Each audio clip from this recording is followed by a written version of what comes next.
And he says that he was indeed in good shape. We saw the belly being a little bit sort of, I don't know, fluffy looking. It didn't look like it was a hard belly, but maybe that was the right kind of shape to do what he wanted to do. Well, when you're fighting another guy who's almost a mirror image of you, which is a puncher, you want to do like Max doesn't like. You want to pull down, but put on as much weight as possible so that if you trade punches, your punch will have a little bit more weight on it than his punch if both of you can really punch. So that's the whole advantage of putting down the day before and going back up as high as you can after. Because if we're equal, then if we trade punches like they almost did, the one with the most mass is probably going to have the most effect. And I told you too that if he's training in Mark Ramsey's gym, he's in shape. Believe that Mark Ramsey will not have you in his gym and you not be in shape. All right. Thanks very much, Roy Jones. Matt Kellerman shares his promoter with Canelo Alvarez. Is there a scenario by which they could meet?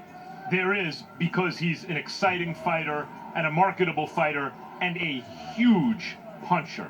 That was not normal. Look, I say all this hoping that and believing that Curtis Stevens will be okay.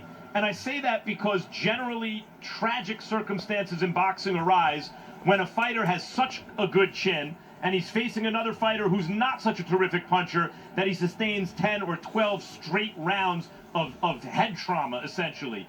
That wasn't this fight.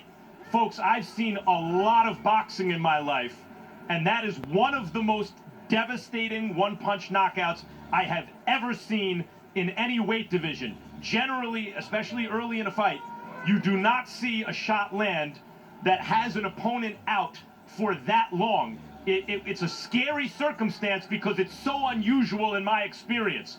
Curtis Stevens was completely unconscious for a long time, so we all hope he's okay. And generally under these circumstances, the fighter does turn out to be okay. And having said that, oh my God, what a knockout shot from David Lemieux. He is a viable opponent at middleweight going forward because of that power for anyone. We promised you mayhem.